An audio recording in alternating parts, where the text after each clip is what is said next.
Assalamu alaikum. Today I will make you realize how can we make WH question. Today I will use to make WH question where.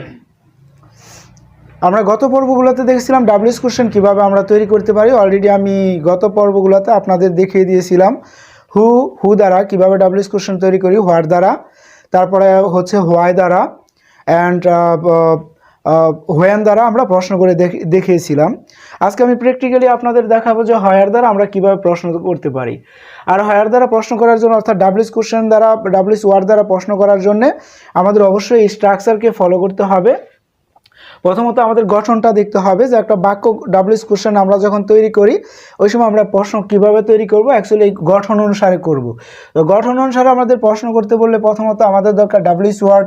আমি suppose ধরে নিলাম হোয়ারটা আজকে ব্যবহার করব WH ওয়ার্ডের জায়গায়, তারপরে ব্যবহার করতে হবে হেল্পিং ভার্ব, তারপরে ব্যবহার করতে হবে সাবজেক্ট, তারপরে মেইন ভার্ব যদি থাকে প্লাস বাকি অংশ আর plus the sign of interrogative. এই ক্যাটাগরিতে আমরা প্রশ্ন করতে পারি। আমি ইতিমধ্যে আপনাদের সাথে আলোচনা করেছিলাম যে আপনাদের দেখিয়ে দিয়েছিলাম WH ওয়ার্ডের সংখ্যা 9টা। ইংরেজি জগতে WH ওয়ার্ডের সংখ্যা 9টা। যে WH ওয়ার্ডগুলো দিয়ে আমরা প্রশ্ন করে থাকি, এরকম WH ওয়ার্ডের সংখ্যা হচ্ছে 9টা। হোয়ার হচ্ছে তাদের মধ্যে অন্যতম একটা। আমরা হোয়ার মানে পাইলাম আজকে যে হোয়ার অর্থ হচ্ছে কোথায়। যখনই আমরা কোনো প্রশ্ন করব যে কোথায়, এরকম কোনো প্রশ্ন করব, ওই সময় আমাদের হোয়ার দ্বারা প্রশ্ন করা লাগে। যেমন অনেক ক্ষেত্রে আমরা বলি তুমি কোথা থেকে এসেছ, অথবা তোমার বাবা কোথায় থাকেন, অথবা সে কোথায় কাজ করে, অথবা হইতে পারে তোমার বাড়ি কোথায়। এরকম অনেক ধরনের কোথায় দিয়ে আমরা অনেক প্রশ্ন করতে পারি। এই কোথায় দিয়ে আমাদের প্রশ্ন করার ক্ষেত্রে আমাদের যে জিনিসটা খেয়াল রাখতে হবে তা হচ্ছে হোয়ার দিয়ে আমরা WH কোশ্চেনটা তৈরি করব। তো আপনারা যখনই কোথায় কোনো কিছু প্রশ্ন করবেন অবশ্যই ওই সময় আপনারা হোয়ার দিয়ে প্রশ্ন তৈরি করবেন। আর হোয়ার দিয়ে প্রশ্ন তৈরি করার ক্ষেত্রে আমরা এই স্ট্রাকচারটা ফলো করব। আর এই ক্ষেত্রে আমি কয়েকটা উদাহরণস্বরূপ, ফর এক্সাম্পল স্বরূপ আমি কয়েকটা WH কোশ্চেন হোয়ার ব্যবহার করে আপনাদেরকে করে দেখাচ্ছি প্র্যাকটিক্যালি। নাম্বার 1, আমি একটা সেন্টেন্স লিখি। প্রথমত এটাকে কিভাবে প্রশ্ন করব হোয়ার দ্বারা। যেমন আমি সাবজেক্ট নিলাম হি, তারপরে ব্যবহার করি এই জায়গায় লিভ দিয়ে দেই একটা easy sentence, he lives in Dhaka, সে ঢাকায় বাস করে। এই বাক্যটাকে আমরা প্রশ্ন করব, সে ঢাকায় থাকে বা ঢাকায় বাস করে। আমি এটা যদি প্রশ্ন করি এই বাক্যের ভিতরে অবশ্যই আপনারা দেখতেছেন একটা প্লেস উল্লেখ করা আছে, একটা স্থান বা জায়গা। যদি সেন্টেন্সের ভিতরে স্থান অথবা জায়গা উল্লেখ করা থাকে, আপনি যদি কখনো স্থান বা জায়গা জানতে চান তখন অবশ্যই হোয়ার দ্বারা প্রশ্ন করবেন। আর আমরা ইতিমধ্যেই আমরা আগের ক্লাসগুলোতে জেনেছি যে ওয়ার্ডটা বা যে অংশটা সেন্টেন্সের ভিতরে উত্তর হয় ওই অংশটা আমাদের প্রশ্নের মধ্যে আসে না। তো ইন ঢাকা হচ্ছে এই জায়গায় আমাদের জায়গা, এটা হচ্ছে উত্তর। এই ইন ঢাকা আমাদের প্রশ্নের মধ্যে আসবে না। প্রথমত আমরা এই প্রশ্নটা হচ্ছে সে ঢাকা বাস করে বা সে ঢাকায় থাকে। আমরা যদি প্রশ্ন করি সে কোথায় থাকে, সে কোথায় বাস করে, কোথায় অর্থে আমরা হোয়ারটা ব্যবহার করব WH ওয়ার্ডের জায়গায়। তো আমি প্রথমত আমাদের গঠনটা করতে গেলে, প্রশ্নটা করতে গেলে প্রথমত WH ওয়ার্ড দরকার, WH ওয়ার্ড দরকার। আমরা WH ওয়ার্ড ব্যবহার করব হোয়ার। WH ওয়ার্ডটা ব্যবহার করার পরে আমাদের দরকার হইতেছে helping verb. In this sentence we are not getting any helping verb. এই বাক্যে আমরা কোনো হেল্পিং ভার্ব পাচ্ছি না। যদি বাক্যের ভিতরে হেল্পিং ভার্ব না থাকে, আমি আপনাদের গত পর্বগুলোতে এই ব্যাপারে খুব একটা ধারণা দিয়েছিলাম। সাবজেক্টের পরে যদি হেল্পিং ভার্ব না থাকে, থাকবে মেইন ভার্ব। আর মেইন ভার্বটা যদি প্রেজেন্ট ফর্মে থাকে, সাবজেক্ট যদি থার্ড পারসন সিঙ্গুলার নাম্বার থাকে, অথবা মেইন ভার্বের সাথে মেইন ভার্বের লাস্টে যদি আমাদের মেইন ভার্বের শেষে যদি আমাদের অ্যাজ বাই এস থাকে, তাহলে আমরা WH ওয়ার্ডের পরে হেল্পিং ভার্ব নিব ডাস। এ ব্যাপারে আমি আরও আপনাদের বলেছিলাম যে সাবজেক্টের পরে ভার্বের সাথে অ্যাজ বাই এস থাকলে ডাস ব্যবহার করব WH ওয়ার্ডের পরে। সাবজেক্টের পরে ভার্বের সাথে অ্যাজ বাই এস থাকলে না থাকলে আমরা ডু ব্যবহার করব যদি বেস ফর্মটা প্রেজেন্ট ফর্মটা থাকে। After the subject if you find out past form of the verb you have to use did after WH word. WH ওয়ার্ডের পরে যদি ভার্বের পাস্ট ফর্ম থাকে তাহলে আমরা ডিড ব্যবহার করব। তো এই ক্ষেত্রে আমি হোয়ারটা WH ওয়ার্ডটা ব্যবহার করলাম। WH ওয়ার্ড হোয়ারটা ব্যবহার করার পরে এখন আমাদের মেইন ভার্ব আছে, মেইন ভার্বটা present form third person singular number subject, এবং সাবজেক্টের পরে ভার্বের সাথে এস আছে, এই কারণে ডাস ব্যবহার করছি। এখন আমাদের দরকার সাবজেক্ট, এই পাশে হি, তারপর আমাদের বাকি আছে ভার্বটা, আমরা ভার্ব যা বাকি আছে তা লিখবো প্রশ্নবোধক চিহ্ন। এই ক্ষেত্রে আমরা এস অথবা ইয়েস উঠাই দিব। এই ক্ষেত্রে আমি আরেকটা ব্যাপার আপনাদের বলেছিলাম রিরাইট ফর্ম অফ দি ভার্বের হ্যাভ বি ইম্পর্টেন্ট রুল হচ্ছে after do not, did not, does not, আর after do, did, does, do, did, does এরপরে সবসময় আমরা ভার্বের প্রেজেন্ট ফর্ম ব্যবহার করি। যেহেতু এই জায়গায় ডাব্লিউএস ওয়ার্ডটা লিখছি হায়ার, তারপর আমাদের ভার্বের সাথে এস থাকার কারণে আমরা যখন ডাজ ব্যবহার করলাম, তারপর আমরা সাবজেক্ট ব্যবহার করছি। সাবজেক্ট লেখার পর আমাদের মেইন ভার্ব যদি থাকে, মেইন ভার্ব আছে লিভ, এই লিভটা ভার্বটা ব্যবহার করছি। এসটা আমরা উঠাই দিছি কারণ ডাজের কারণে। যদি আমরা ডু, ডিড, ডাজ ব্যবহার করি, অবশ্যই ডু, ডিড, ডাজের পরের অংশ মূল ভার্বের প্রেজেন্ট ফর্ম ব্যবহার করতে হবে। অ্যাট প্লাস দ্য সাইন অফ ইন্টারগেটিভ। এভাবে আপনারা প্রশ্ন করতে পারেন। তাহলে হি লিভস ইন ঢাকা, সে ঢাকায় বাস করে। প্রশ্ন করছি হোয়ার ডাজ হি লিভ, সে কোথায় বাস করে। উত্তর হইব হি লিভস ইন ঢাকা।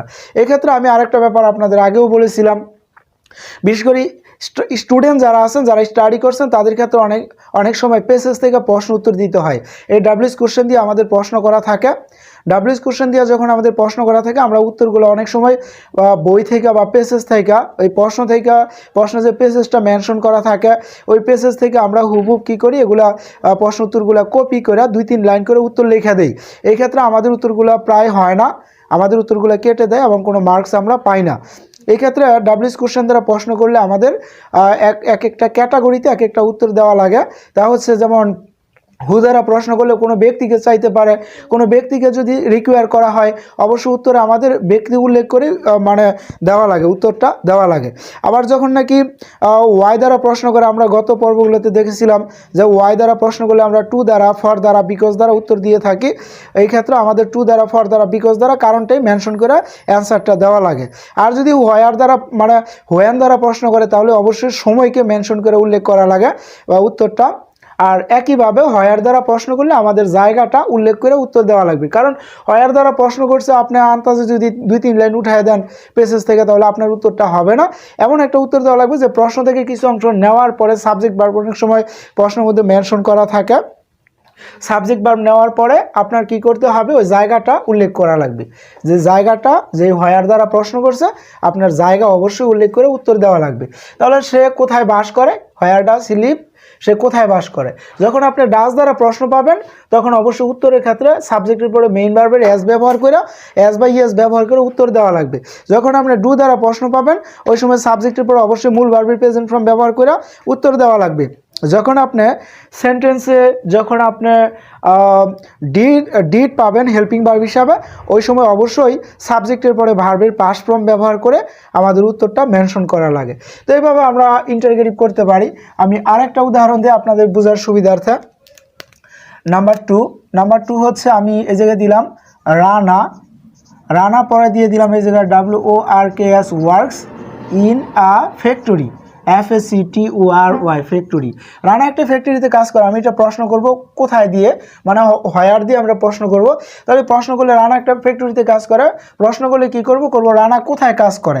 কোথায় ইংরেজি আমরা ব্যবহার করব প্রথমত হোয়ার, তারপরে এই বাক্যে সেম ভার্বের পাস্ট ফর্ম আছে, মানে এস বা ইয়েস আছে, প্রেজেন্ট ফর্ম আছে, তো আমরা এই জায়গায় ব্যবহার করব ডাজ।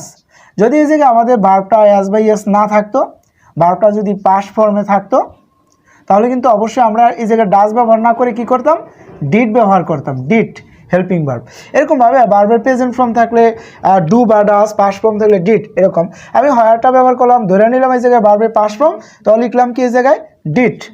দেওয়ার পরে এখন আমাদের সাবজেক্ট রানা, তারপরে এই ওয়ার্কটা ভার্বের প্রেজেন্ট ফর্ম। আমরা এই জায়গায় উত্তরটা হবে, জায়গা হচ্ছে এইটা, কারণ হোয়ার দ্বারা জায়গা চাওয়া হয়। জায়গা হচ্ছে ইন এ ফ্যাক্টরি, একটা ফ্যাক্টরি অন্তর্ভুক্ত বা ফ্যাক্টরির মধ্যে, ফ্যাক্টরিতে সে কাজ করে। প্রশ্ন করছে রানা কোথায় কাজ করে, তাহলে হোয়ার ডিড রানা ওয়ার্ক, এই ওয়ার্কটা পরে বসবে আমাদের হোয়ার ডিড রানা ওয়ার্কটা ভার্বের প্রেজেন্ট ফর্ম। যখন আমরা ডাব্লিউএস ওয়ার্ডের পরে হেল্পিং ভার্বটা লিখলাম, পাস্ট ফর্ম দেখে আমরা ডিড ব্যবহার করব, তারপরে সাবজেক্ট। এই পাস্ট ফর্মের কারণে যখন আমরা ডিড ব্যবহার করব, অবশ্যই এই পাশে ভার্বের প্রেজেন্ট ফর্ম হবে। যখনই আমরা do, did, does helping verb হিসেবে ডাব্লিউএস ওয়ার্ডের পরে ব্যবহার করব, মনে রাখতে হবে এরপরে সাবজেক্টের পরে মেইন ভার্বটার প্রেজেন্ট ফর্ম বলবে। At last the sign of interrogative. এই ক্যাটাগরিতে আপনারা প্রশ্ন করতে পারেন। Where Rana work in a factory, Rana একটা ফ্যাক্টরিতে কাজ করেছিল। Where did Rana work, Rana কোথায় কাজ করেছিল। ডিড দ্বারা প্রশ্ন করলে উত্তরের ক্ষেত্রে ভার্বের পাস্ট ফর্ম দিয়ে উত্তর করতে হয়। আরেকটা উদাহরণ আপনাদের বোঝার সুবিধার্থে, লাস্ট একটা উদাহরণ, তা হচ্ছে নাম্বার 3। নাম্বার 3-তে আমি একটা উদাহরণ দিলাম, যেমন আমি সাবজেক্ট ব্যবহার করলাম শি, তারপর প্রেজেন্ট কন্টিনিউয়াস থেকে আমি একটা হেল্পিং ভার্ব বি ভার্ব ব্যবহার করলাম ইজ, তারপরে গো যদি দেই তাহলে হবে going. She is going to college, সে কলেজে যাচ্ছে বা যাইতেছে। আমরা সে কলেজে যাইতেছে, she is going to college, সে কলেজে যাইতেছে। এটাকে যদি আমরা প্রশ্ন করি তাহলে হোয়ার দ্বারা প্রশ্নগুলো উত্তর হচ্ছে এটা, কারণ এটা জায়গা মেনশন করা আছে। তাহলে উত্তরটা আমাদের প্রশ্ন আসবে না। কোশ্চেনটা আমরা যদি করি তাহলে কিভাবে করতে পারি, আমি হোয়ার একটা ডাব্লিউএস ওয়ার্ড, প্রথমে ডাব্লিউএস ওয়ার্ডের জায়গায় হোয়ার ব্যবহার করলাম, তারপরে বাক্যের ভিতরে হেল্পিং ভার্ব অলরেডি আছে। If you find out helping verb in this sentence you have to use helping verb, যেটা দেওয়া থাকবে এটা। আর যদি মেইন ভার্ব থাকে তাহলে ডু ডিড ডাজ। তো আমাদের হোয়ারটা ডাব্লিউএস ওয়ার্ডের জায়গায় লেখার পরে এখন আমাদের দরকার ডাব্লিউএস ওয়ার্ডের পরে plus helping verb. Helping verb দেওয়া আছে ইজ, আমরা ইজটা লিখবো। ডাব্লিউএস ওয়ার্ডের পরে হেল্পিং ভার্ব যদি দেওয়া থাকে ওইটাই লিখবো। তারপর আমাদের দরকার হচ্ছে সাবজেক্ট, সাবজেক্ট লিখবো এই পাশে সি, তারপরে ভার্ব, ভার্ব তো দেওয়া আছে গোয়িং, এই ক্ষেত্রে ভার্বের ফর্মের কোনো পরিবর্তন হবে না, গোয়িং এর গোয়িং। টু কলেজ তো উত্তর এই অংশ বাদ, তাহলে লাস্টে প্রশ্নবোধক চিহ্ন। উত্তরটা হবে হোয়ার ইজ শি গোয়িং, সে কোথায় যাইতেছে। উত্তর হবে মানে প্রশ্নটা হবে হোয়ার ইজ শি গোয়িং, সে কোথায় যাইতেছে। আর উত্তর আমরা পাইতেছি টু কলেজ, কলেজে যাইতেছে। She is going to college, সে কলেজে যাইতেছে। আর এর প্রশ্ন করলাম হোয়ার ইজ শি গোয়িং, সে কোথায় যাইতেছে। তাহলে উত্তরের ক্ষেত্রে আমাদের হোয়ার দ্বারা প্রশ্ন করা হয়েছে, উত্তর হচ্ছে কি একটা জায়গাকে মেনশন করা লাগছে, টু কলেজ। জাস্ট আমরা যখন প্রশ্ন করব প্রশ্নের ভিতরে কিন্তু আমাদের কখনোই উত্তরটা আসবে না, আর উত্তর যেটা থাকবে এটাকে সেন্টেন্স থেকে অবশ্যই রিলিঙ্কুইজ করে দেওয়া লাগবে। আর অবশ্যই এই ক্ষেত্রে আমাদের উত্তরের ক্ষেত্রে আমাদের হোয়ার দ্বারা প্রশ্ন করা থাকলে উত্তরের ক্ষেত্রে আমাদের প্লেসটা অর্থাৎ জায়গা বা স্থানটা উল্লেখ করে উত্তর দেওয়া লাগে। তো এই ক্যাটাগরিতে আপনারা যদি হেল্পিং ভার্ব পান তাহলে হেল্পিং ভার্ব ব্যবহার করবেন ডাব্লিউএস ওয়ার্ডের পরে। আর যদি আপনারা মেইন ভার্ব পান তাহলে মেইন ভার্ব দেখে আমাদের প্রেজেন্ট ফর্ম মেইন ভার্ব থাকলে ডু বা ডাজ থেকে, আর পাস্ট ফর্ম থাকলে ডিড থেকে হেল্পিং ভার্ব ব্যবহার করে সাবজেক্ট, তারপরে আমাদের মেইন ভার্ব যদি থাকে ওইটা, তারপরে বাকি অংশ যে অংশটা থাকবে প্রয়োজনীয় অংশ at last the sign of interrogative, এই ক্যাটাগরিতে আপনারা প্রশ্ন তৈরি করতে পারেন। তো আমি আগামী পর্বে অবশ্যই আপনাদের এই হোয়ার দিয়ে কিন্তু আমাদের আজকে পর্যন্ত শেষ হয় নাই টোটালি, হোয়ার দিয়ে আরও কিছু ফর্ম আছে, ওই ফর্মগুলো হোয়ার দিয়ে আমরা তৈরি করতে পারি। তো হোয়ার দিয়ে আমি আরও একটা পর্ব আপনাদের জন্য তৈরি করব, আপনারা খুব ক্লিয়ারলিভাবে আমার এই ভিডিওটা ঘন ঘন একের অধিকবার দেখবেন, প্রয়োজনে নোট করবেন, এবং এই পর্যন্ত আজকে যতটুকু দিছি এতটুকু আপনারা বাসায় প্র্যাকটিস করতে থাকেন। আগামী পর্বে আমি হোয়ার দিয়ে আরও ব্যতিক্রমভাবে কিছু প্রশ্ন করা যেতে পারে, এই প্রশ্নগুলো নিয়ে আপনাদের সামনে আরেকটা ক্লাস নিয়ে আসব। আর এই ক্ষেত্রে ওই পর্যন্ত আপনারা ভালো থাকবেন। আর এই টোটাল এক্সারসাইজগুলো আমাদের শেষ হওয়ার পরে, মানে এই রুলগুলো শেষ হওয়ার পরে আমি আপনাদের কিছু বাড়িতে এক্সারসাইজ দিব, এক্সারসাইজগুলো আপনারা প্র্যাকটিস করবেন এবং পরবর্তীতে এগুলোর আমি অ্যান্সারগুলো আপনাদের সামনে শো করব, আপনারা ওগুলো ম্যাচিং করে নিতে পারবেন। আর সেই পর্যন্ত ভালো থাকবেন। আরেকটা ব্যাপার হচ্ছে আপনারা নিয়মিত ইংরেজি চর্চা করতে থাকবেন, কারণ নিয়মিত যদি আপনারা চর্চা না করেন, নিয়মিত প্রতিনিয়ত যদি ইংরেজি নিয়ে আপনারা প্র্যাকটিস না করেন তাহলে কিন্তু আপনারা বিশেষ করে ইংলিশে আপনাদের উইকনেস থেকেই যাবে। আরেকটা ব্যাপার হচ্ছে আমি আগেও বলেছিলাম আমি স্পোকেন ইংলিশের কোর্স নিয়ে আপনাদের সামনে একটা একটা করে ক্লাস উত্থাপন করব।